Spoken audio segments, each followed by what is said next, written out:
Hello hi good evening. ಮತ್ತೊಮ್ಮೆ ನನ್ನ ಚಾನಲ್ಗೆ ಆತ್ಮೀಯವಾದಂತಹ ಸುಸ್ವಾಗತ. ಇವತ್ತು ಒಂದು ಆರೋಗ್ಯಕರವಾಗಿ ರುಚಿಕರವಾಗಿ ಮನೆಯಲ್ಲೇ ಗೋಧಿ ಹಿಟ್ಟಿನಿಂದ ಪಿಜ್ಜಾವನ್ನು ಮಾಡೋದನ್ನು ತೋರಿಸ್ತಾ ಇದ್ದೀನಿ. ಪಿಜ್ಜಾ ತಿನ್ನಬೇಕು ಅಂತ ಎಲ್ರಿಗೂ ಆಸೆ ಇರುತ್ತೆ, ಹಾಗೆ ಮಕ್ಕಳಿಗೂ ಕೂಡ ಪಿಜ್ಜಾ ಅಂದರೆ ತುಂಬಾ ಇಷ್ಟ ಅಲ್ವಾ. ಆದರೆ ಮೈದಾವನ್ನು ಯೂಸ್ ಮಾಡೋದು ಅಷ್ಟು ಇಷ್ಟ ಇರಲ್ಲ ಕೆಲವೊಬ್ಬರಿಗೆ.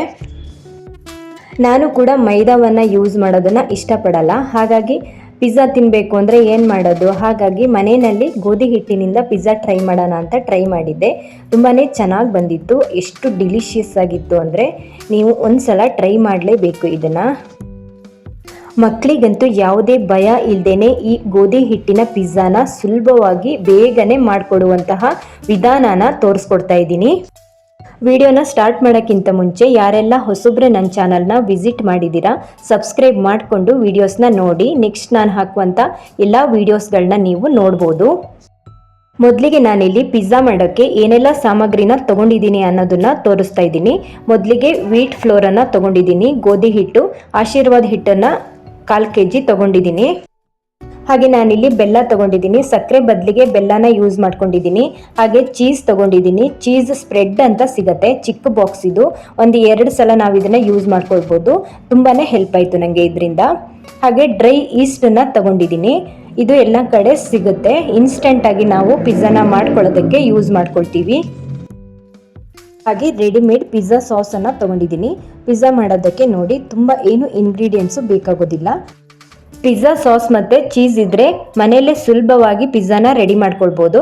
ಇದ್ರ ಜೊತೆಗೆ ತರಕಾರಿ ಕ್ಯಾಪ್ಸಿಕಮ್ಮು ಮತ್ತು ಟೊಮ್ಯಾಟೊ, ಈರುಳ್ಳಿನ ತೊಗೊಂಡಿದ್ದೀನಿ. ಹಾಗೆ ಪನ್ನೀರ್ ತೊಗೊಂಡಿದ್ದೀನಿ ಮತ್ತು ಮಶ್ರೂಮ್ ಕೂಡ ತೊಗೊಂಡಿದ್ದೀನಿ. ನಾನಿಲ್ಲಿ 4 ವೆರೈಟಿ ಪಿಜ್ಜಾನ ಒಂದೇ ಸಲ ಮಾಡ್ತಾ ಇದ್ದೀನಿ. ಹಾಗಾಗಿ ನಾನು 4 ರೀತಿ ಟಾಪಿಂಗ್ಸ್ನ ಮಾಡ್ಕೊಳ್ಳೋಕ್ಕೆ ಈ ಥರ ಮಶ್ರೂಮ್ ಪನ್ನೀರ್ ಎಲ್ಲ ತೊಗೊಂಡಿದ್ದೀನಿ. ಯಾವುದಾದ್ರು ಒಂದು ಫ್ಲೇವರ್ ಮಾಡ್ಕೊಳ್ಳೋಕ್ಕೆ ಇಷ್ಟೆಲ್ಲ ಬೇಕಾಗೋದಿಲ್ಲ. ಇವಾಗ ಹಿಟ್ಟನ್ನು ರೆಡಿ ಮಾಡ್ಕೊಳ್ಳೋಕ್ಕೆ ಒಂದು ದೊಡ್ಡ ಬೌಲ್ನ ತೊಗೊಂಡಿದ್ದೀನಿ. ಹಿಟ್ಟನ್ನು ನಾನು ಜರಡಿ ಇಟ್ಕೊಂಡು ರೆಡಿ ಮಾಡ್ಕೊಂಡಿದ್ದೆ. ಇದನ್ನು ಇವಾಗ ಹಾಕ್ಕೊಳ್ತಾ ಇದ್ದೀನಿ. ನಾನಿಲ್ಲಿ ಎಲ್ಲವನ್ನು ಒಟ್ಟಿಗೆ ಹಾಕ್ಕೊಂಡ್ಬಿಟ್ಟು ಒಂದ್ಸಲ ಡ್ರೈ ಮಿಕ್ಸ್ ಮಾಡಿಕೊಂಡು ಆಮೇಲೆ ನೀರು ಹಾಕಿಬಿಟ್ಟು ಮಿಕ್ಸ್ ಮಾಡ್ಕೊಳ್ತೀನಿ. ಚಪಾತಿ ಹಿಟ್ಟೆಲ್ಲ ಹೇಗೆ ಕಲಿಸ್ತೀವಿ ಅದೇ ಥರ ಕಲಿಸ್ಕೊಳ್ಳೋದು. ಇವಾಗ ಡ್ರೈ ಈಸ್ಟ್ ಪೌಡರನ್ನು ಹಾಕ್ಕೊಳ್ತಾ ಇದ್ದೀನಿ, 2 ಸ್ಪೂನ್ ಆಗೋಷ್ಟು. ನೀರನ್ನು ಸ್ವಲ್ಪ ಲೈಟಾಗಿ ಬಿಸಿ ಮಾಡ್ಕೊಂಡಿರ್ಬೇಕಾಗತ್ತೆ. ಇವಾಗ ಬೆಲ್ಲನ ಹಾಕ್ಕೊಳ್ತಾ ಇದ್ದೀನಿ ಮತ್ತು ಉಪ್ಪನ್ನು ಕೂಡ ಸೇರಿಸ್ಕೊಳ್ಬೇಕು.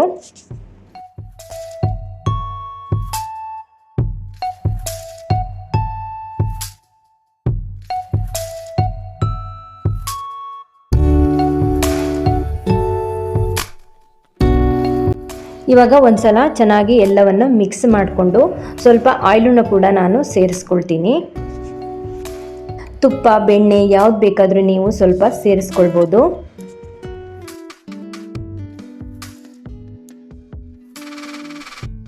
ಡ್ರೈ ಮಿಕ್ಸ್ ಮಾಡ್ಕೊಂಡಾದ್ರ ಮೇಲೆ ನೀರು ಹಾಕ್ಕೊಳ್ತಾ ಚೆನ್ನಾಗಿ ಕಲಿಸ್ಕೊಳ್ಬೇಕಾಗತ್ತೆ.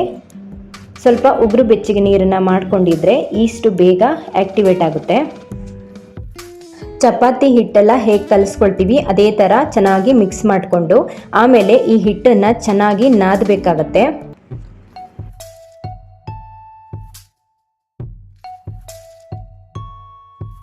ಈ ಥರ ಮಿಕ್ಸ್ ಮಾಡಿಕೊಂಡು ಇನ್ನೊಂದು ಸ್ವಲ್ಪ ಆಯಿಲ್ ಕೂಡ ನಾನು ಹಾಕ್ಕೊಳ್ತಾ ಇದ್ದೀನಿ. ಈ ಥರ ಚೆನ್ನಾಗಿ ನಾದ್ಕೊಳ್ಳೋದ್ರಿಂದ ಸ್ಮೂತ್ ಆಗುತ್ತೆ.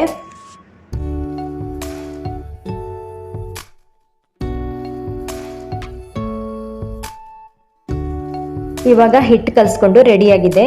ಇದನ್ನು ನಾನು ಒಂದು ಅರ್ಧ ಗಂಟೆ ರೆಸ್ಟ್ಗೆ ಇಡ್ತಾ ಇದ್ದೀನಿ.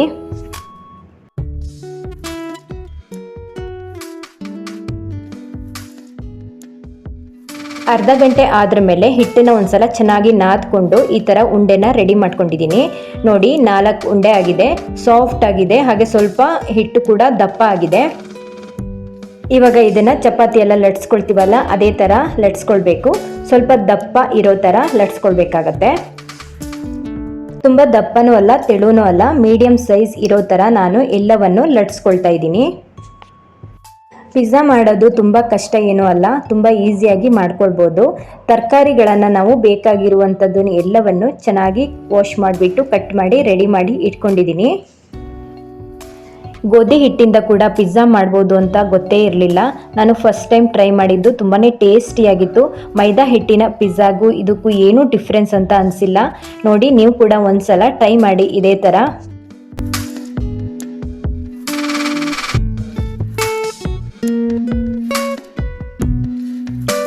ಇಷ್ಟು ದಪ್ಪನಾಗಿ ನಾನು ಲಟ್ಸ್ಕೊಂಡಿದ್ದೀನಿ.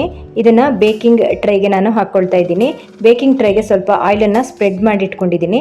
ಇದ್ರ ಮೇಲೆ ಇದನ್ನು ಹಾಕ್ಕೊಳ್ತಾ ಇದ್ದೀನಿ. ಇದೇ ಥರ ಎಲ್ಲವನ್ನು ನಾನು ಲಟ್ಸ್ಕೊಳ್ತೀನಿ. ಈ ಪಿಜ್ಜಾ ಬೇಸ್ನ ಮೊದಲೇ ನಾವು ಬೇಕಾದರೂ ಬೇಕ್ ಮಾಡ್ಕೊಳ್ಬೋದು. ನಾನಿಲ್ಲಿ ಎಲ್ಲವನ್ನು ರೆಡಿ ಮಾಡಿಕೊಂಡು ಆಮೇಲೆ ಬೇಕ್ ಮಾಡ್ಕೊಳ್ತೀನಿ.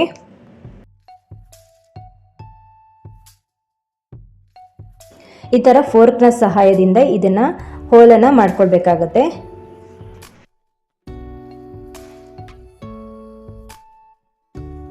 ಈ ಥರ ಹೋಲನ್ನು ಮಾಡ್ಕೊಂಡಾದ್ರ ಮೇಲೆ ಟಾಪಿಂಗ್ಸ್ನ ರೆಡಿ ಮಾಡ್ಕೊಳ್ಳೋದು. ಮೊದಲಿಗೆ ಪಿಜ್ಜಾ ಸಾಸನ್ನು ಇದಕ್ಕೆ ಸ್ಪ್ರೆಡ್ ಮಾಡ್ಕೊಳ್ತಾ ಇದ್ದೀನಿ. ಪಿಜ್ಜಾ ಸಾಸ್ನ ಮನೆಯಲ್ಲೂ ರೆಡಿ ಮಾಡ್ಕೊಳ್ಬೋದು. ಒಂದು 2-3 ಪದಾರ್ಥಗಳು ಇದ್ದರೆ ಪಿಜ್ಜಾ ಸಾಸ್ನ ಮನೆಯಲ್ಲೇ ಮಾಡ್ಕೊಳ್ಬೋದು. ಎಲ್ಲದಕ್ಕೂ ಇದೇ ಥರ ಸ್ಪ್ರೆಡ್ ಮಾಡ್ಕೊಳ್ತೀನಿ. ಈ ಥರ ಸಾಸ್ಗಳನ್ನ ಆದಷ್ಟು ಕಡಿಮೆ ಯೂಸ್ ಮಾಡೋದು ತುಂಬಾ ಒಳ್ಳೆಯದು. ಅಪರೂಪಕ್ಕೊಮ್ಮೆ ಪಿಜ್ಜಾ ಯೂಸ್ ಮಾಡ್ಕೊಳ್ಳೋದ್ರಿಂದ ಏನೂ ತೊಂದರೆ ಇಲ್ಲ.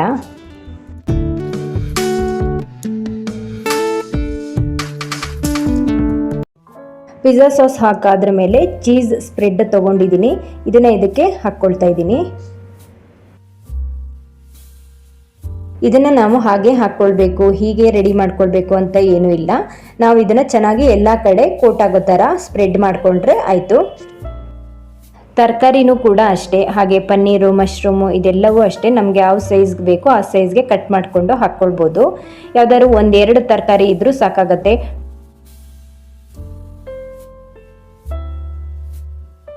ಸ್ವೀಟ್ ಕಾರ್ನು ಮತ್ತು ಕ್ಯಾರೆಟು ಇದನ್ನೆಲ್ಲ ಯೂಸ್ ಮಾಡ್ಕೊಳ್ಬೋದು.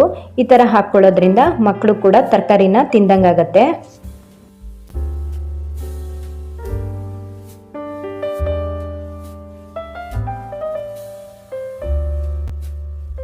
ಚೀಸನ್ನು ಇವಾಗ ಸ್ಪ್ರೆಡ್ ಮಾಡ್ಕೊಂಡಾದ್ರ ಮೇಲೆ ತರಕಾರಿನ ನಾನು ಹಾಕ್ಕೊಳ್ತಾ ಇದ್ದೀನಿ. ಮೊದಲಿಗೆ ಮಶ್ರೂಮ್ ಪಿಜ್ಜಾನ ರೆಡಿ ಮಾಡ್ಕೊಳ್ತಾ ಇದ್ದೀನಿ.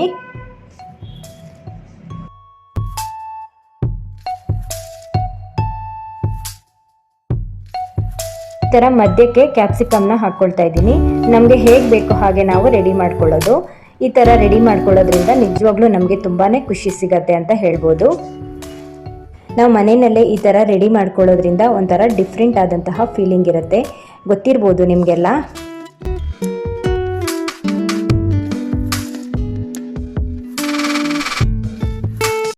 ಹಾಗೆ ನಾನಿಲ್ಲಿ ಆನಿಯನ್ನ ಕ್ಯೂಬ್ ಥರ ಕಟ್ ಮಾಡಿ ಇಟ್ಕೊಂಡಿದ್ದೆ, ಅದನ್ನು ಕೂಡ ಮಧ್ಯ ಮಧ್ಯ ಸೇರಿಸ್ಕೊಳ್ತಾ ಇದ್ದೀನಿ.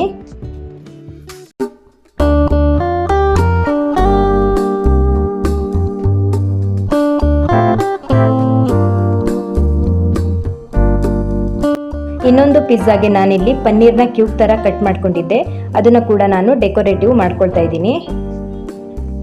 ಪನ್ನೀರ್ ಜೊತೆಗೆ ಆನಿಯನ್ ಮತ್ತು ಕ್ಯಾಪ್ಸಿಕಮ್ ಹಾಕ್ಕೊಂಡ್ರೆ ಚೆನ್ನಾಗಿರುತ್ತೆ.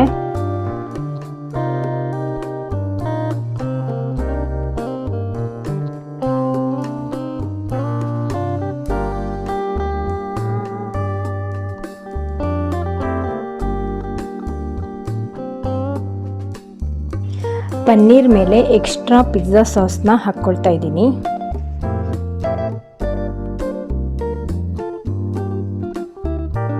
ನೋಡಿ, 2 ಪಿಜ್ಜಾಗೆ ಇವಾಗ ಟಾಪಿಂಗ್ಸು ರೆಡಿಯಾಗಿದೆ. ಈ ಥರ ಫಿಲ್ಲಿಂಗ್ನ ಮಾಡ್ಕೊಳ್ಳೋದು ಅಷ್ಟೇ.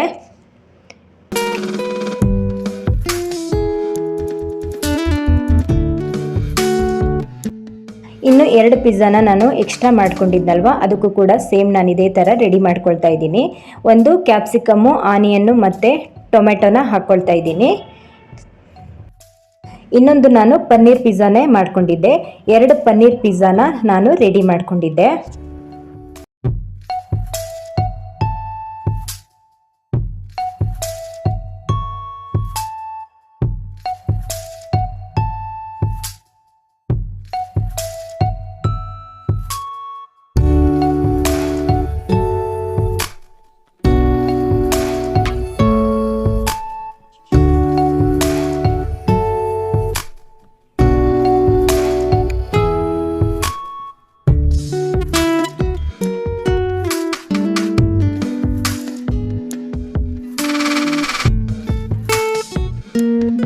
ಕೊನೆಯಲ್ಲಿ ನಾನು ಸ್ವಲ್ಪ ಕಸೂರಿ ಮೇಥಿನ ಮೇಲ್ಗಡೆ ಹಾಕ್ಕೊಳ್ತಾ ಇದ್ದೀನಿ. ಇದು ಕೂಡ ಆಪ್ಷನಲ್ಲು, ಬೇಕಾದರೆ ಹಾಕ್ಕೊಳ್ಬೋದು. ಚಿಲ್ಲಿ ಫ್ಲೇಕ್ಸ್ ಕೂಡ ಸ್ವಲ್ಪ ಹಾಕ್ಕೊಳ್ತಾ ಇದ್ದೀನಿ. ಇದನ್ನೆಲ್ಲ ಕೂಡ ನೀವು ಬೇಕಾದರೆ ಮಾತ್ರ ಹಾಕ್ಕೊಳ್ಬೋದು. ಆರಿಗ್ಯಾನೋ ಅಂತ ಮಿಕ್ಸ್ ಹರ್ಬ್ಸ್ ಬರುತ್ತಲ್ವ, ಅದನ್ನು ಹಾಕ್ಕೊಂಡ್ರೆ ಚೆನ್ನಾಗಿರುತ್ತೆ. ಅದನ್ನು ಇಲ್ಲ ಅಂದರೆ ನಾನಿಲ್ಲಿ ಕಸೂರಿ ಮೇಥಿನ ಹಾಕ್ಕೊಳ್ತಾ ಇದ್ದೀನಿ. ಇದೆಲ್ಲ ರೆಡಿ ಆದ್ರ ಮೇಲೆ ಓವೆನ್ನ 5 ಮಿನಿಟ್ಸು ಪ್ರೀ ಹೀಟ್ ಮಾಡಿಕೊಂಡು ಆಮೇಲೆ ನಾನು ಇದನ್ನು ಇಟ್ಕೊಳ್ತಾ ಇದ್ದೀನಿ. ಇವಾಗ 230 ಡಿಗ್ರಿ ಟೆಂಪ್ರೇಚರ್ನಲ್ಲಿ ಒಂದು 20 ನಿಮಿಷ ನಾನು ಇದನ್ನು ಬೇಕ್ ಮಾಡ್ಕೊಳ್ತೀನಿ. ಓವೆನ್ ಇಲ್ಲ ಅಂತ ಅಂದರೆ ತವಾನಲ್ಲಿನೇ ಮೀಡಿಯಂ ಫ್ಲೇಮ್ನಲ್ಲಿ 15 ನಿಮಿಷ ಚೆನ್ನಾಗಿ ಅದನ್ನು ಬೇಕ್ ಮಾಡ್ಕೊಳ್ಬೋದು.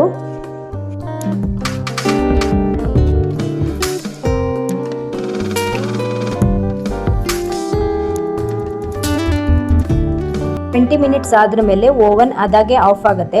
ಅದಾದ್ರ ಮೇಲೆ ಕೂಡಲೇ ನಾವು ತೆಗಿಯೋಕ್ಕೆ ಹೋಗಬಾರ್ದು. ಒಂದು 5 ರಿಂದ 10 ನಿಮಿಷ ಹಾಗೆ ಬಿಟ್ಬಿಟ್ಟು ಆಮೇಲೆ ನೋಡಿ ತೆಗೆದುಬಿಟ್ಟು ತೋರಿಸ್ತಾ ಇದ್ದೀನಿ.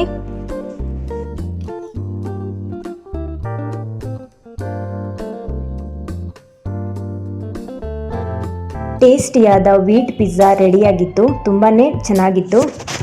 ಬಿಸಿ ಬಿಸಿ ಇರುವಾಗಲೇ ಈ ಪಿಜ್ಜಾನ ಎಂಜಾಯ್ ಮಾಡಿದ್ರೆ ತುಂಬಾ ಚೆನ್ನಾಗಿರುತ್ತೆ. ಟೊಮೆಟೊ ಕೆಚಪ್ ಹಾಗೂ ವೈಟ್ ಸಾಸ್ ಬರುತ್ತಲ್ಲ, ಅದನ್ನು ಹಾಕ್ಕೊಂಡ್ರೆ ಇನ್ನೂ ಚೆನ್ನಾಗಿರುತ್ತೆ.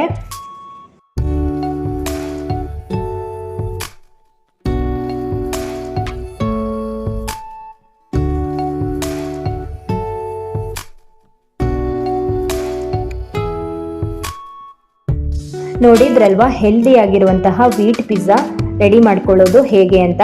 ನೀವು ಕೂಡ ಇದನ್ನು ಮಿಸ್ ಮಾಡ್ದೇನೆ ಟ್ರೈ ಮಾಡಿ.